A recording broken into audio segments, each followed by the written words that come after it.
Hello and welcome along to the latest Liverpool Echo Blood Red podcast. Paul Gorst, Theo, Squires and David Lynch are all alongside myself, Matt Addison, today.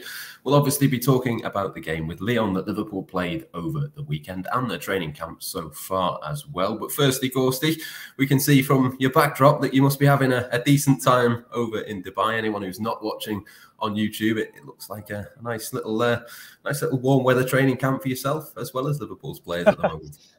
Yeah, I was speaking to a couple of people who live here over the weekend, and they were saying in the summer it really gets stiflingly hot, kind of unbearably hot here. But this was a nice temperature. To be fair, you can go about your day without too much sweating, shall we say? And I can see why. So pleased for you, Gorsty. And see why it would appeal to Jurgen Klopp and the Liverpool team. Obviously, stone's throw from the World Cup, isn't it, in Qatar? Even though it's only really Darwin Núñez who's going to be meeting up with them there, but. Yeah, so far so good. I feel a bit like Mike Bassett on the film where Barry Venison's asking him a question and he's a couple of answers behind for anyone who knows what I'm on about. So hopefully we won't have any technical mishaps like that. But yeah, so far so good. Apart from the results as Klopp said yesterday. Yeah, I have to say I'm very jealous as I look out of my window. No one can see it on this, but I literally can't see the other side of the road because it's so foggy and it's so cold. So yeah, incredibly jealous of the warm weather.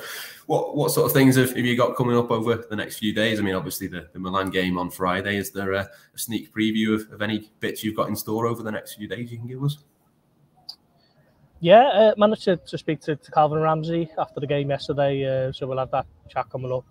One or two other things in the pipeline. Meeting up with the official Dubai Supporters Club later this afternoon.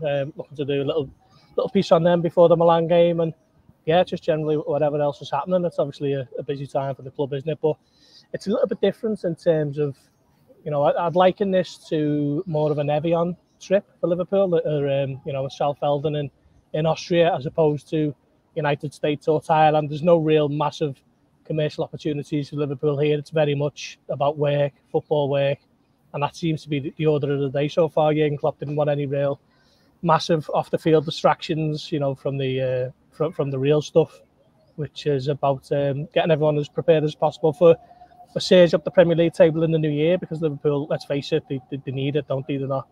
If they don't finish in the top four this season, it'll have huge ramifications for years, I reckon. So the serious work has been going on despite the salubrious surroundings that I find myself in. Yeah, absolutely. Part of that, Theo, obviously the game yesterday, the first sort of 30-35 minutes looked very promising, kind of tailed off and became a typical kind of friendly after that point. What did you make of it? Can we draw many conclusions from it, or was it just a case of getting a bit of fitness back into those legs? I don't really know what we can draw from it, because it depends how bad Lyon really were for those 30-35 minutes, because they looked really off the pace. But then Liverpool brought the press back. And that's how the first goal came, or Liverpool's only goal came, when they just forced that mistake on the edge of the Lyon box. And it's like, if we're getting this back, and this is actually how Liverpool now obliterate teams, then it could be a positive sign. But when it is the first game in, a month, then it is more about the fitness in the legs. It's about getting Carvalho, I suppose, on that left wing. We've had the bad news about Luis Diaz could be out for a couple of months. So he might be a go-to option there now if Liverpool don't sign anyone in January. So it's seeing that blossoming relationship between Salah and Firmino. The front three were really good for like the first 30-35 minutes when Liverpool were forcing Lyon back, winning the ball in that final third and just creating so many chances. If Salah scores the penalty, it's probably not a 3-1 defeat. They'll probably go on and win quite comfortably. But then all the substitutions came that lost the rhythm, and there wasn't really much chance for any players to impress in the second half. You take the positives out of it. It's one where you think of those friendlies they had a couple of years ago where, we're just going to do these 30-minute games, where you don't really remember who they played, what the scores were. Divock Origi probably scored in them. It felt more like that sort of friendly because of how different Liverpool's team in the second half was to the first half.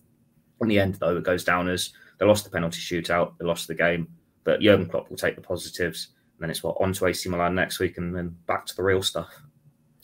Yeah, the biggest sort of story over the last few days, really, Lynch, has been the Luis Diaz setback. Obviously, we don't know exactly how long he's going to be out. The reports in Colombia suggesting maybe March, but no exact date, no kind of concrete updates on that yet. whichever way it goes, though, it doesn't sound particularly good from what Jurgen Klopp said yesterday.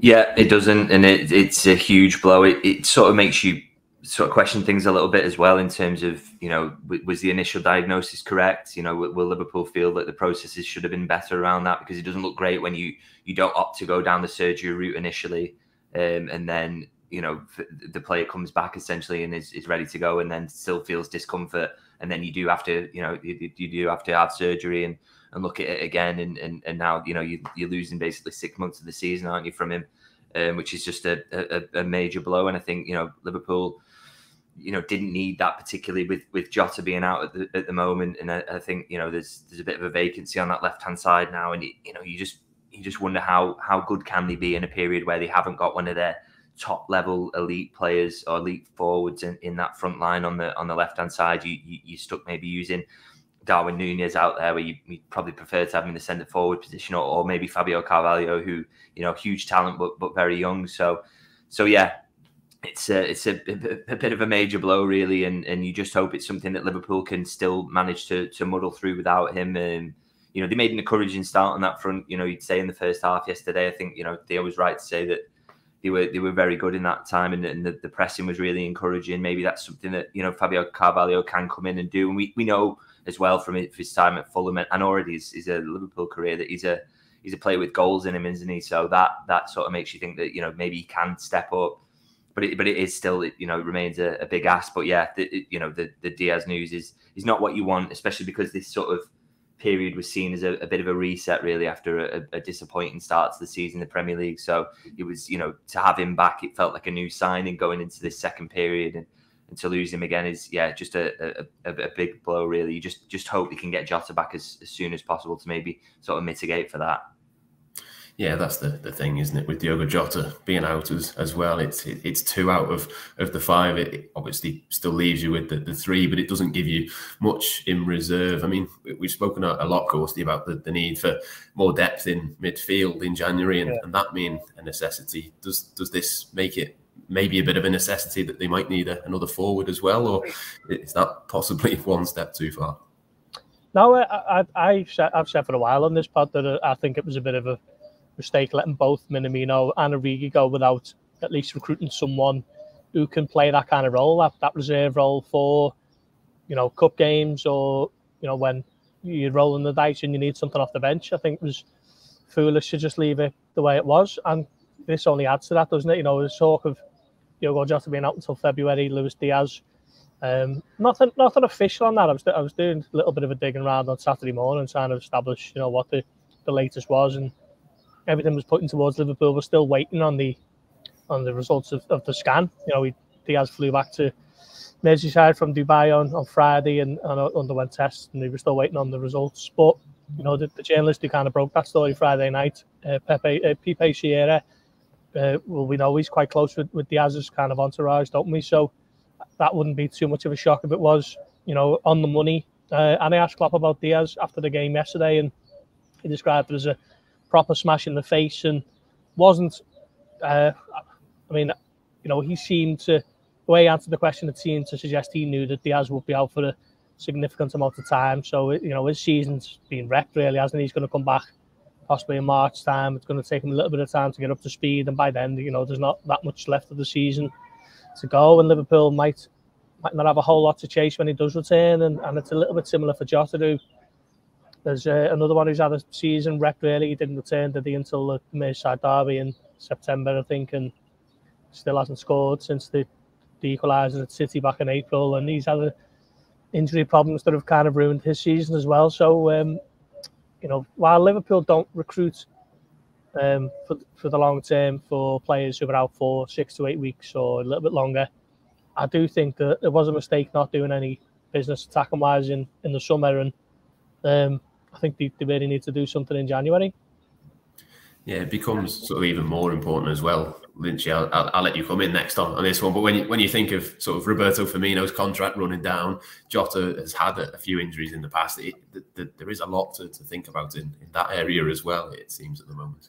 That's it with Firmino's. That's a great shout as well. Is that you know there's, you know, it's very likely. I mean, I know there's talk around talks with Firmino, and it maybe it is a possibility that he will sign a new contract. But when you get this close, it feels less and less likely. I would be slightly surprised, I think, if it does go down that route, unless he really, really does want to stay at Liverpool, because I'd imagine would be on reduced terms. So that vacancy is going to open up there. They're going to need one, and I also think you maybe looked at the start of the season and thought, okay, Minamino and Origi go in. There's opportunities there for young players, as in Fabio Carvalho can start on that left hand side, or Harvey Elliott can pick up games on the right hand side if Salah misses the odd cup game or whatever. But that you've already seen with Harvey Elliott, you're almost taking him out of being an option in that area now, because he's a regular starter in midfield and he's had a really impressive start to the season there. So he's going to play a lot of games in that central midfield. So he's not really an option for you in the forward line. So all of a sudden your depth there looks, quite thin really, and you get a couple of injuries, and we're already seeing that now. So I think there's a really strong case to be made for Liverpool to sign a forward as much as they need a midfielder as well. So whether they could be convinced to do both those pieces of business in January, I'm not sure, because we know that Fenway Sports Group's approach is to not really want to dip into the market. But I think there's a really strong argument that they do need a forward as well as a midfielder there.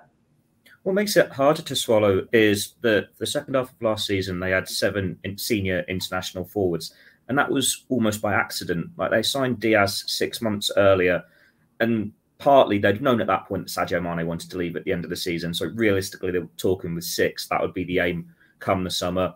So you look at it, it's 3 forwards leave, 3 come in. But as I said, they were senior international forwards who have played years in the game and have done it all, whereas we're waiting to see, can Fabio Carvalho step up after a prolific season in the Championship and be a go-to option off the bench who can win your games? And beyond that, Curtis Jones, it's Harvey Elliott. They're waiting to... One of them as an option as part of 6 is fine, but you need that extra depth there, the extra senior options. And now, beyond that, Alex Oxlade-Chamberlain, well, he's going to be out of contract in the summer. They're probably not going to keep him, even if he came in now. Did fill in that void on the left and was superb. It's like, you've proven time and time again, you can't stay fit. Liverpool need to look to the future and beyond that. But then they're in a tricky situation where even if the funds are there, do you go out and spend big, or say on a Cody Gakpo? Well, when Diaz is back and Jota's back, you're not necessarily needing a left forward. You need someone who can play across the line. And then you're going for a Jude Bellingham in the summer. You can't really put a load of money onto a forward there when it could cost you getting someone who is supposed to be your main target in midfield and has been for 18 months. But everything we've heard from Liverpool for the last year is 2022 was revamping the front line. Yes, they've done that. Yes, 3 bodies in, 3 bodies out. But they're certainly looking at a weaker place, a lot weaker place now than they did at the end of January after they signed Diaz. And when they had all those options, they went and nearly won 4 trophies. Whereas now you're thinking it's just a fight to get in the top 4. There's a lot of things they need to think about when the window reopens. Sorry, Matt. Just to kind of widen Theo's point there, I totally agree. From January to May, that Liverpool squad was the strongest squad that I've ever seen, and we added Diaz to the mix, and all the injuries kind of cleared up, and lo and behold, Liverpool went all the way and nearly won the entire lot, didn't they? So there's method to the madness, if you like, of having a good squad. Liverpool don't always have to get by with an absolute. And we know Klopp likes the kind of smaller numbers, doesn't he, squad-wise? But if they can afford to have a 24, 25-man squad, then why not? Because we've seen what can happen when you do have a powerful squad. You can rest and rotate, and if there are no injuries, then you've got so many options to choose from. There were so many games last season when Liverpool were leaving out Curtis Jones, Joe Gomez, Alex Oxlade-Chamberlain, and a 4th player, because they had everyone fit and they had a fit and ready to go squad. What would they have given this season to have Curtis Jones fit, for example, for the first 2 or 3 months of the season? I don't really see why it's such a problem to have a big squad, and you can see what can happen when you do. So it is strange that Liverpool tend to prefer to have the smaller numbers where they can, and as I said, I think it's still a mistake letting both Origi and Minamino go. And I don't think I'm being wise after the event there. I think we were saying it, as far back as the summer months, weren't we? So, that's just kind of the way Klopp likes it, I guess. Just in terms of Firmino specifically, Gorst, obviously Lynch, you mentioned before that I think it was Sky Germany reported that there was some positive talks underway with him. I mean, what's your sort of take on that? The way I see it, he'd be 32. I think that the first few weeks of next season, he's clearly, not the same player as what he was 2 or 3 years ago. But I don't know. Obviously, if you let the contract run down and he goes, you've then given yourself a bit more to do. But I do personally feel that that's probably the most sensible and the best way of going about it. Giving him a new contract to me doesn't really feel like the right thing to do at this point. Well, it depends, doesn't it? I mean, Liverpool or FSG rather have not made a habit of handing out massive contracts to players in the 30s. You've probably made a little bit of an exception for Jordan Henderson, who's the club captain and been there since 2011, and for Mohamed Salah, who obviously needs no kind of reasons to detail why they would give him a new contract. But maybe something of a short-term deal can be hatched, because I think, if Liverpool lose Firmino, then that's just another recruitment headache on top of the several that they've already got. We know Liverpool are looking to, address the midfield issues in the summer. There's talk of Naby Keita is going to enter the final 6 months of his deal, Alex Oxlade-Chamberlain, James Milner, and that's without the need to address the shortcomings that are already been there. So you're adding Firmino potentially even on top of all that. It's just another problem that needs solving. And okay, Firmino's a high earner and he's getting on a little bit, but I don't see why there wouldn't be merit in a short-term agreement. From Liverpool's perspective, at least, maybe Firmino would have designs on moving somewhere else for a 3 or 4 year deal. I don't know, but from Liverpool's vantage point, it just makes sense to try and do something short-term, just so it's one less problem you've got to address here and now. Maybe kick that can a little bit further down the road, and then you've still got the quality of Roberto Firmino, who has been quite decent at times this season. For me, with Firmino, it depends who else they could get. What would be the option going forward? Because as good as a servant as he's been for Liverpool, he's always stepped up when needed. He is an issue in the attack in the sense that he's not as versatile as a Mane, as a Salah, or Nunes now, Jota, Diaz. You can't play him anywhere across that front line. You've either got to change formation to a 4-2-3-1 and have him behind a striker, or he's leading your line there. And it's whether he can still offer goals off the bench. Like Gorsty said, he's one of the highest earners. I think he's in that bracket just below Salah, Van Dijk and Thiago. And it's one where if he takes a reasonable cut, similar to what James Milner has had to do over the years, and he's happy to adapt to that squad role, you keep him because he's quality and he still can step up when you need him to without being that go-to option who's starting week in, week out.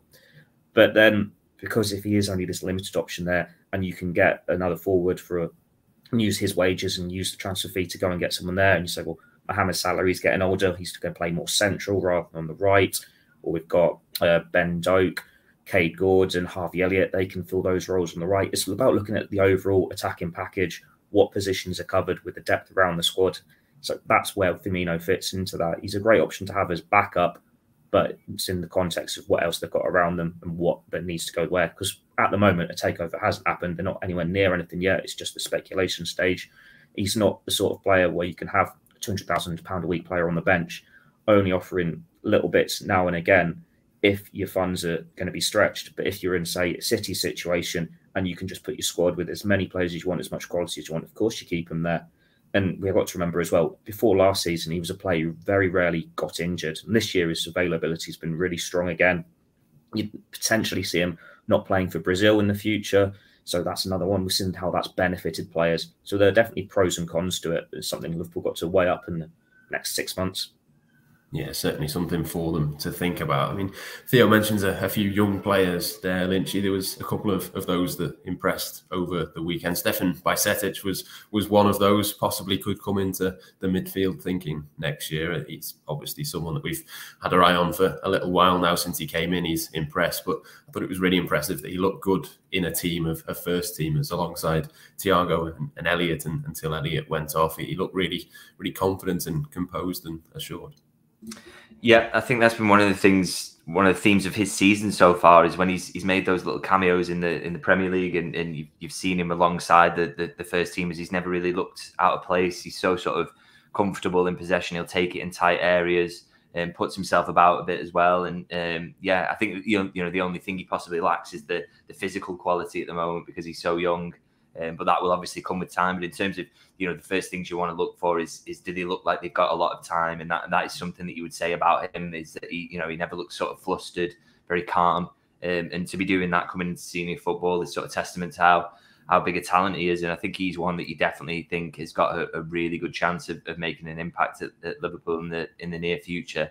I think you would say, that's not to say that Liverpool don't need to sign a midfielder. That desperately needs to happen. You've got to give him the time and space to have that physical development. You can't be putting too much on him too early, but he's definitely going to be an option going forward. I've no doubts about that. And I think you saw that again yesterday. Yeah, absolutely. He looked really, really good. And Calvin Ramsey as well, Gorst, he looked decent. There was a couple of decent sort of opportunities for these young players during this tour. But for Ramsey, I think particularly because he missed quite a lot of the summer pre-season when he came in, this is a pretty important period for him as well. Yeah, that was one of the things I asked him yesterday, actually, when he said he basically came to the club with an undetected injury. He didn't even know he was injured himself, and had the medical, and before you knew it, he was on the shelf for quite a while, wasn't he? His first appearance was the Napoli game, and then he obviously started against Derby in the cup. So he hasn't played a whole lot. I mean, he would have come to the club knowing full well that Trent Alexander-Arnold is the first choice, but he might have, spotted a few little opportunities here or there, but hasn't quite happened for him yet. Other than that start against Derby, thought he did okay yesterday. By the time all those changes had been made, the game had lost its shape, and we couldn't really make any meaningful kind of conclusions from what happened from probably the 60-minute mark, really. But he did okay. He had a good effort when he came on with his left foot. So he's someone who can be out in Dubai with a little bit of a point to prove, I guess, especially when Henderson's away. But on the subject of Bajcetic, I thought it was interesting that Klopp went with pretty much his strongest team, in the first 45 minutes, and he was part of it, wasn't he? He's very much seen as a Firmino backup now in that number 6 role, just keeping it simple and effective, snapping into tackles and letting the likes of Thiago and Harvey Elliott do the kind of more fancy stuff. I thought he was unfortunate to be booked for that tackle on Tolisso in the first half. And just someone who's quietly kind of making himself a little bit more familiar with the first team setup. It's no surprise now, is it, when you see him in a match day squad? Maybe 3 or 4 months ago you looked at him, and a lot of fans who don't maybe follow the academy ranks looked at it and thought, we'll lose this kid. And slowly but surely just kind of making himself more familiar with the first team setup. And he's got years before he has to kind of really kick on, I guess. He's just learning his game at the moment. Watching the likes of Fabinho and Thiago do the thing in central midfield, that'll be invaluable for them, I'm sure. And someone who, I think Liverpool have got a player there long term, so we'll see what happens with them. But plenty of time on the side yet, and he doesn't need to be pulling up any trees, and certainly in the next, I'd suggest until at least pre-season next year, he doesn't really need to do a whole lot other than what he's doing at the moment. Yeah, absolutely. Just good to have a couple of options in that midfield. Another one of those, Theo, Naby Keita. We've not seen him since the Community Shield, but made a comeback yesterday. Obviously, just got to keep your fingers crossed that he doesn't get another injury in the meantime, but that will be a help if he can stay fit. What do you think the future holds for him? It's an interesting period for him. We mentioned Firmino's contract. He's in the same position, of course. It's going to be an interesting few weeks and months for him as well. At the current time, you'd imagine it's very easy to have run out of patience with him. 5 years, isn't it? And we've seen glimpses of his talent, but there's always been these injuries that have derailed his progress, and he's never quite been the player we saw in the YouTube show reels or the highlights packages from his days with Leipzig. But he could go and have a sensational 6 months now and earn a new contract. Maybe it won't be a 5-year sort of thing, but we saw Divock Origi. He was out the door halfway through one season, then he goes and puts in some vital goals, gets an extra 2-3 years. So it's not done and dusted for Keita yet, but he has to stay fit. And I'm sure we're all tired of saying this, because it has been 5 years of saying he has to stay fit, and there's always an injury just around the corner. Last year was probably his most consistent run, wasn't it, where he didn't have as many injury problems, and there were some games where he was absolutely superb, and he looked the player that Liverpool had signed for 52.5, whatever it was, million back then. But you need to see more from him. We've always said that it's a scratch record now. It's do or die for him. He's really got to make it count if he wants to stay at Liverpool. But then, from a player's point of view, you wouldn't begrudge him thinking, you know what, maybe it would be best to just move on, start afresh elsewhere. He's won He's got every single major honour with Liverpool as well. He's been around for that, hasn't he? So if he's fed up with his injury problems as well, maybe he wouldn't mind a return to Germany, where he's close mates with Sadio Mane, isn't he? Something like that. But it's what he wants to do and whether he can actually make a big charge to Liverpool, because they would have needed him so many times in the first half of the season. Like, we were bigging him up as when Liverpool went to Old Trafford, saying this is his time now, his season starts here. And lo and behold, that's when he got the injury just before that game. Or was that when he was ill and then he got injured the week after? It was one or the other. But that fact, I can't remember, because there are so many setbacks. That's the story of his Liverpool career so far.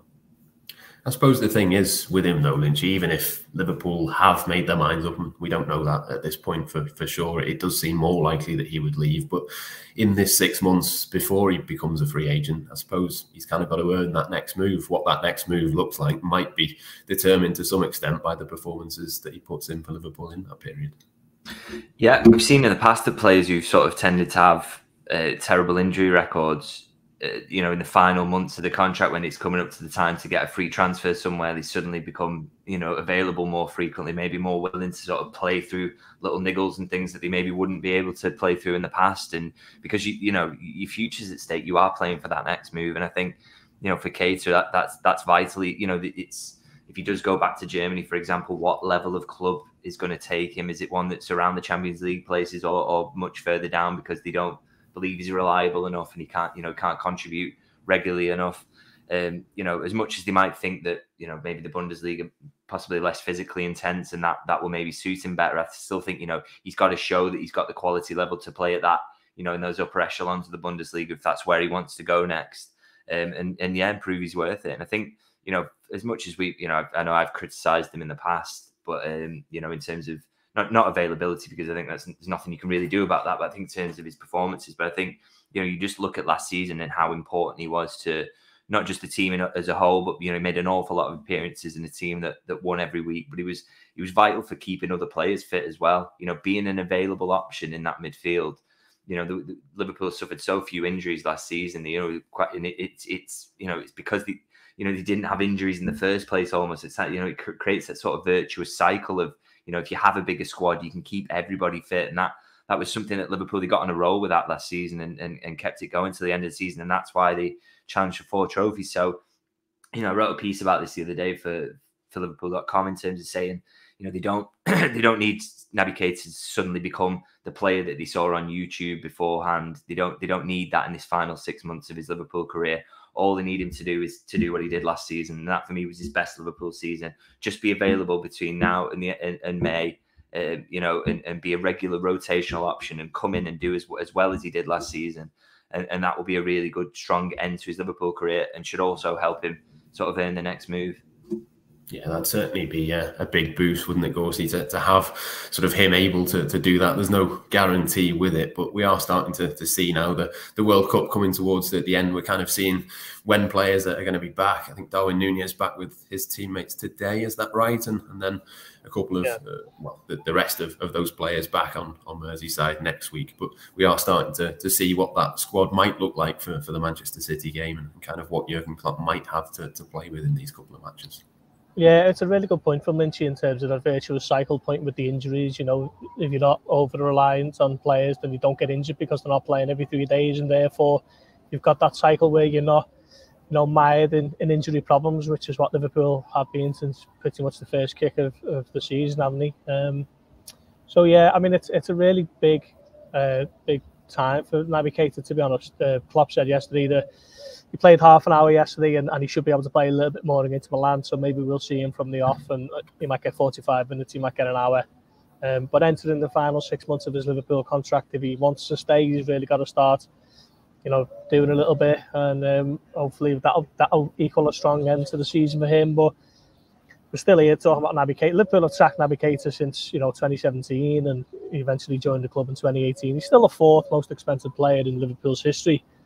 And here we are still talking about him in the same way we were in the first few weeks of the season. You know, if he could only stay fit, then Liverpool would have a player on their hands. And it's just Groundhog Day, really, isn't it? But he's at least he's fit again, and looking to, you know, put a real strong 6 months together, hopefully, for Liverpool. I've just written a piece about him myself actually this afternoon. There's somebody who's only averaged 15 Premier League games a season for Liverpool since he joined, which, you you'd expect a lot more for somebody who cost £52 million, and that's a £52 million that was 4.5 years ago. By the way, it's not the way the transfer fees have gone in recent years. So we all know what Naby Keita can do. We all know his flaws. Hopefully, it's a massive kind of second half of the season for him, because I think he needs it, really, doesn't he? Liverpool certainly do. Yeah, absolutely. Yeah, they both certainly would get a big boost out of that. Just to stick with you, Gorsty, just to finish off really on the Milan game on Friday. I mean, do you expect it to be a similar sort of game to what we saw against Lyon? I wasn't quite sure what to expect, to be honest, in terms of how it would play out. Do you think it will be a similar one there, a similar lineup and similar players involved, or maybe a little bit more strong as the days go by? Yeah, I'm surprised that there were so many changes made. That's something you normally see in July, isn't it, when Klopp's just looking to give a little bit of game time to the young lads who've come on the tour. This, I thought, would be a little bit more. We've got a game against Manchester City on the 22nd. We've got a game against Aston Villa on Boxing Day, and maybe you'd only use the likes of Dom Corness and Luke Chambers and Ben Doak for 10-15 minutes. But he gave them all the best part of half an hour, didn't he? Frauendorf come on for Elliott. A little bit of a forced into that change. He didn't really play too much, but I think maybe against Milan we'll see a little bit more of the players, of the senior players, playing a little bit longer, shall we say. I think the first half team is probably as strong as Liverpool could go, I guess.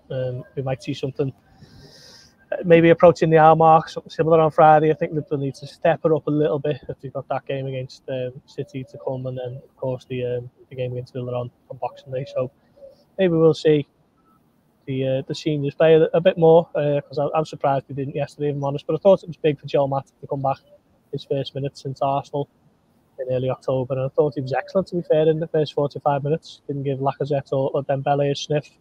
Little bit of a mix-up with Robertson and Kelleher for the goal. It was no fault of Matip or Joe Gomez at the back. But we'll see what happens on Friday, I guess. But I would be expecting, the first team, shall we say, to play a little bit more than they did yesterday.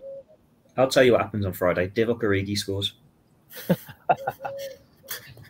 Yeah, you wouldn't bet against it. A late winner, giving Liverpool a taste of their own medicine. But yes, we'll leave the podcast there for the time being. Thank you to all of you for joining me, you at home as well, for listening along. Friday's Blood Red podcast, I think, will move to Saturday because of the game, but we will have all of the usual analysis in all of the usual places as well around that. The rest of the camp as well. Gorsty, I hope you continue to enjoy the warmth of Dubai. Theo and Lynchy, thanks for joining me on today's podcast as well. We'll catch you all very soon.